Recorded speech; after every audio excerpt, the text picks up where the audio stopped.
मेरा नाम अदिति है। पेपर 1 आपका जो रहेगा और जो पूरा पेपर 2 रहेगा आपका, उसमें पूरा कंप्लीट टेक्निकल वाला पार्ट जो है वो मैं आप सभी लोगों को पढ़ा रही हूँ। प्रोग्रामर वैकेंसी के लिए अगर आप सभी लोग तैयारी करना चाहते हैं तो आप सब लोगों को मैं ये बता दूं कि अपना जो है वो कंप्लीट कोर्स है जो कि क्लास 24 एप्लीकेशन पर अपन लेके आए हैं। इस पूरे कंप्लीट कोर्स के अंदर आप सभी लोगों को डिटेल के अंदर टेक्निकल और नॉन टेक्निकल वाला पार्ट पूरा करवाया जाएगा। तो आप राजस्थान एग्जाम्स पे जाओगे क्लास 24 एप्लीकेशन पे, क्लास 24, ठीक है, ये एप्लीकेशन का नाम है जिस पर आप जाओगे। आरपीएससी प्रोग्रामर का कोर्स इस तरीके से आपको दिखेगा। कोर्स के फीचर्स, पूरा अबाउट कोर्स के अंदर स्केड्यूल, सारी चीजें आपको मिल जाएगी और टेक्निकल प्लस नॉन टेक्निकल की सारी क्लासेस आपको मिलेगी, है ना। 5+1 सीरीज अभी चला रखी है जिसके अंदर 5 दिन आप लोगों को मैं क्लासेस रिकॉर्ड करके दे रही हूँ और जो आप लोगों का 6th डे होता है उसमें आप लोगों का लाइव डाउट क्लियरिंग सेशन होता है जिसमें पूरा रिविजन, साथ ही साथ आप लोगों की प्रीवियस या नेट और गेट के एमसीक्यूज जो है वो होंगे। अभी इसको शुरू किए हमें 1 ही वीक हुआ है। अगर आप ज्वाइन करना चाहते हो तो 5000 इसकी फीस है, ठीक है। आपके लिए जो प्रोग्रामिंग वाला यूनिट है वो कंप्लीटली लाइव होगा क्योंकि वो मैं लाइव ही पढ़ाऊंगी। बाकी जो सेशंस मुझे ऐसा लगता है कि आप सभी लोगों को रिक्वायर्ड हैं वो मैं आपको रिकॉर्ड करके दे रही हूँ। कंप्लीट रोड मैप मैंने आपको पहली क्लास में समझा दिया था। अब मैं पूरा यूनिट वाइज, जैसे डेटाबेस मैनेजमेंट सिस्टम है उसका कंप्लीट रोड मैप अलग से आप लोगों को देती हूँ, नेटवर्किंग का अलग से आपको दूंगी। तो ये सारी की सारी चीजें अगर आप लोगों को रिक्वायर्ड है, आप कोर्स लेना चाहते हैं तो आप लोगों के लिए जो है ये कोर्स ऑलरेडी चल रहा है, ठीक है। क्लास 24 एप्लीकेशन पर आप जाके इस कोर्स को ले सकते हैं। सबसे पहला क्वेश्चन साइक्लिक रिडंडेंसी चेक पर आप लोगों का आया है, इंपॉर्टेंट है। देखो हम लोग जब बात करते हैं एरर की तो एरर से एक क्वेश्चन आप लोगों का यूजुअली नेटवर्किंग में पूछ लिया जाता है ना। तो चलिए आइए सबसे पहले सीआरसी वाला क्वेश्चन ही हम लोग सॉल्व करते हैं। हम सब लोग अच्छे से जानते हैं कि सीआरसी के अंदर हम लोग लॉन्ग डिविजन मेथड का यूज करते हैं, है ना। यहाँ पर हम लोग लिखते हैं जो डेटा हम लोगों को गिवन है, जैसे कि यहाँ पर 111 है ना, देखो 111 ये गिवन है।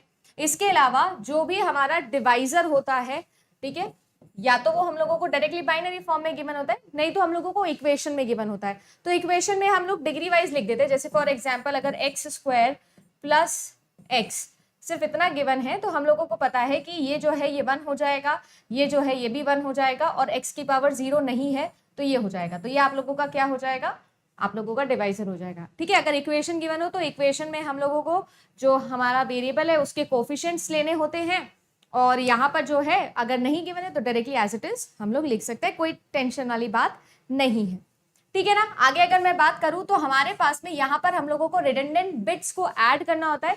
कितने रिडंडेंट बिट्स हैं जो हम लोग ऐड करते हैं, बताएंगे मुझे कितने रिडंडेंट बिट्स हैं जो मुझे यहाँ पर मेरे डेटा के साथ में अपेंड करने होते हैं।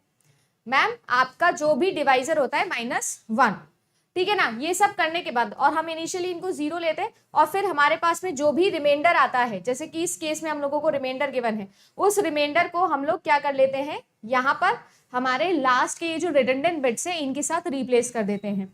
तो जब रिप्लेस करोगे तो 111 आप लोगों का 110 ये जो है आपका नया डेटा बन जाएगा या बेसिकली कोड बन जाएगा।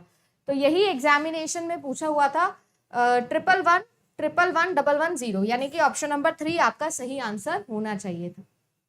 सही है, सभी को एकदम क्लियर है, एक बार जल्दी से थम्स अप करेंगे। नेक्स्ट क्वेश्चन देखो, the solution to silly window syndrome problem is what.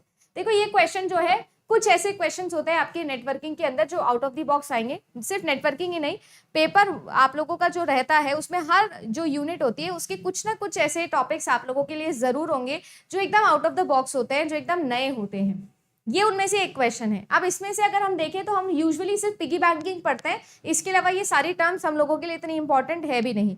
But अगर मैं आप लोगों से बात करूं यहाँ पर, तो जो आप लोगों का ये सिली विंडो सिंड्रोम है, इसका मतलब कुल मिला के ये होता है कि आप सब लोग जानते हैं कि एक हमारा होता है सेंडर और एक होता है हमारा रेसिपिएंट। तो जो आपकी रेसिपिएंट की विंडो होती है, सेंडर उसी बिहाफ पर डेटा का ट्रांसमिशन करता है ओवर दिस पब्लिक चैनल, ठीक है ना। तो मान लीजिए कि इसने अपना जो विंडो है वो बोला है कि मैं एक समय पर जो है एक ही पैकेट को रिसीव करूंगा, तो इसे एक समय पर एक ही भेजना है। ये बोलता है कि मैं एक समय पर 2 पैकेट रिसीव करूंगा, तो ये बता देगा कि मैं 2 पैकेट एक बारी में सेंड कर सकता हूँ। इवन ये आप लोगों को साइज भी दे सकता है, ये बोल सकता है कि जो है मैं 620 बाइट का एक पैकेज एक बारी में रिसीव कर सकता हूँ, तो ये इतना ही भेज सकता है, ये इससे ज्यादा नहीं भेज सकता है।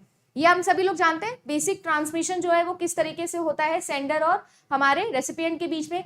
और यही जो चीज होती है, ये जो फ्लो कंट्रोल हम लोग पढ़ते हैं प्रोटोकॉल, ये 2 लेयर्स की रिस्पॉन्सिबिलिटी है। एक हम सब लोग नीचे वाली जो हमारी डेटा लिंक लेयर होती है उसकी रिस्पॉन्सिबिलिटी होती है, इसके अलावा जो हमारी ऊपर वाली लेयर है यानी कि ट्रांसपोर्ट लेयर है, ये उनकी भी रिस्पॉन्सिबिलिटी होती है।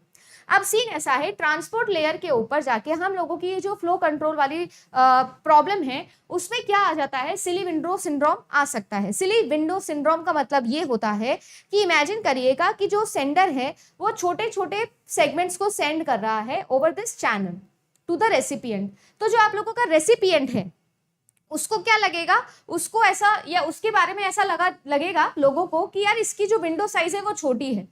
तो इसकी वजह से होगा क्या, इसकी वजह से लगातार जो सेंडर है वो स्मॉल सेगमेंट सेंड करता जाएगा, जिसकी वजह से इस रेसिपिएंट की जो विंडो साइज है वो बाय डिफॉल्ट कैसी मान ली जाएगी कि छोटी विंडो साइज इसकी है, जिसकी वजह से ये कम डेटा रिसीव करेगा।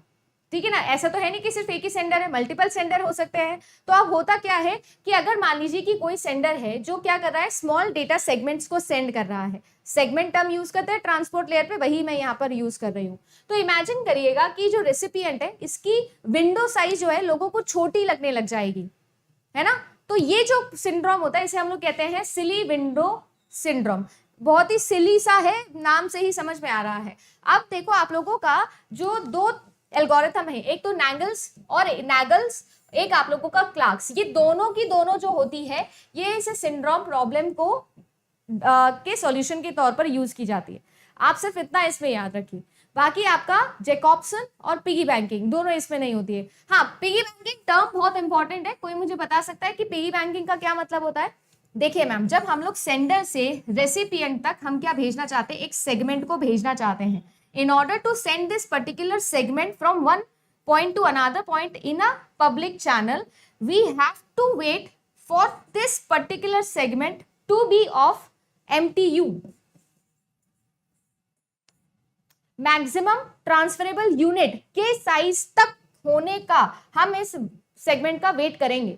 मान लीजिए कि आप लोगों का जो MTU है वो है 1000 बाइट, ठीक है ना, और अभी फर्स्ट टाइम के लिए हमारे पास में यहाँ पर 500 बाइट का ही डेटा है। तो हम क्या करेंगे, हम रुकेंगे, हम भेजेंगे नहीं, हम रुकेंगे, हम 500 बाइट का वेट करेंगे, फिर एक साथ जब 1000 बाइट हो जाएगा तो हम लोग क्या करेंगे, सेंड करेंगे। जैसे बचपन में हम लोग पिगी बैंक होता था, गुल्लक, पैसा रखते रहते हो, फिर जब जरूरत आती है तो फिर हम उसको तोड़ते हैं, बिल्कुल वैसे ही। तो पिगी बैंकिंग जो है वो आपकी ट्रांसपोर्ट लेयर, इवन आप लोगों का डेटा लिंक लेयर, दोनों की ही रिस्पॉन्सिबिलिटी होती है।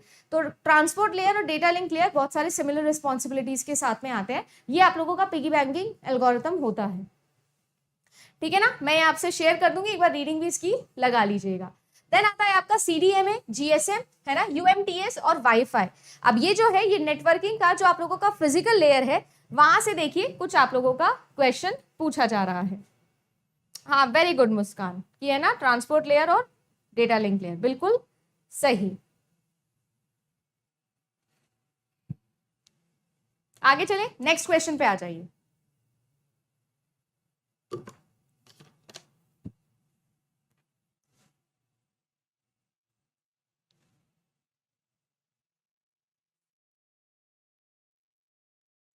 CDMA, code division multiple access. Then आपका GSM है, UMTS है और वाईफाई है, ठीक है। It provides mobile internet connection with faster data transfer rates. It allows user to connect to a network or to other devices over a wireless channel, accessing mechanism for multiple transmitters over a single channel.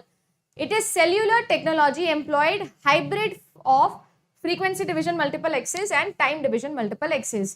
बहुत ही ज्यादा easy है। GSM की full form कोई मुझे बता सकता है क्या, what is the full form of GSM?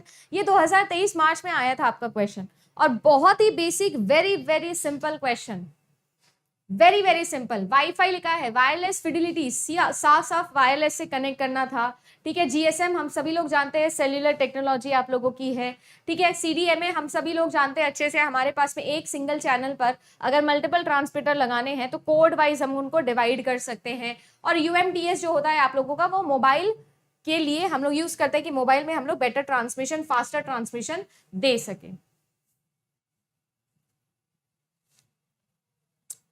Right. तो ऑप्शन नंबर बी जो है इसका सही आंसर आएगा। GSM, कोई फुल फॉर्म बता सकता है मुझे इसकी? साथ ही साथ मुझे GPRS, ये दो चीजें थी जो हम लोगों को पढ़नी है, ठीक है। सबसे पहले नोकिया के अंदर आई थी ये GPRS, general packet for radio communication, बोलिए। Global system for mobile, are you sure? Are you sure? कोई बता सकता है क्या मुझे? देखो एक था GPRS और एक है आप लोगों का GSM, फुल फॉर्म बता सकता है क्या कोई मुझे? General packet radio service global system for mobile communication. देखिए दोनों ही सही बात है। आगे चले, नेक्स्ट क्वेश्चन देखिए। OSI लेयर जो है आप लोगों की, ओपन सिस्टम इंटरकनेक्शन, जो 7 लेयर्स हैं, physical layer, data link layer है, देन आप सभी लोगों को पता है नेटवर्क लेयर है, ट्रांसपोर्ट लेयर है, ठीक है, देन हमारी सेशन लेयर है, राइट, प्रेजेंटेशन लेयर और एप्लीकेशन लेयर है, ग्लोबल सिस्टम फॉर मोबाइल। हाँ जी बिल्कुल ठीक। तो अब ये जो सारी की सारी लेयर्स है, देखो इनको ऑर्डर में लगाना है, बट आप लोगों को लेयर के नाम नहीं गिवन थे, उनकी रिस्पॉन्सिबिलिटीज गिवन थी, तो हम उससे भी कर सकते हैं क्या, देखते हैं। Transforming the raw bits in the form of frame for transmission of the raw bits over the communicational channel, handling user interfaces, control and monitoring of the subnet, transmission data through connection oriented and connection less using datagram services। सभी लोग जानते हैं ये transport layer का काम है, subnet आ रहा है जी, नेटवर्क लेयर का काम है, इंटरफेसेस को हैंडल करना किसका काम होता है, एप्लीकेशन लेयर का, है ना। आपके कम्युनिकेशन चैनल पर रॉ बिट्स को ट्रांसमिट करना फिजिकल लेयर का काम है, ट्रांसमिशन के अंदर फ्रेम्स बनाना डेटा लिंक लेयर का काम है। तो आपसे क्या पूछा जा रहा था कि सीक्वेंस बताइएगा, तो आप लोगों का क्या ऑप्शन नंबर बी सबसे पहले आना चाहिए मैम? क्या आप लोगों का ऑप्शन नंबर बी सबसे पहले आना चाहिए? ठीक है ना मैम, हाँ बी आएगा। फिर सेकंड आती है डेटा लिंक लेयर, तो मैम आपका ए आएगा। फिर मैम आपका डी आएगा नेटवर्क लेयर, फिर ट्रांसपोर्ट लेयर आएगा तो ई आएगा, एंड देन उसके बाद में मैम हमारा सी आएगा, दैट इज एप्लीकेशन लेयर। यानी कि करेक्ट आंसर आप लोगों का हो जाएगा ऑप्शन नंबर सी। ठीक है ना। क्वेश्चन जो था वो डिफिकल्ट नहीं है, बस आप लोगों को थोड़ा सा घुमा के पूछा गया था।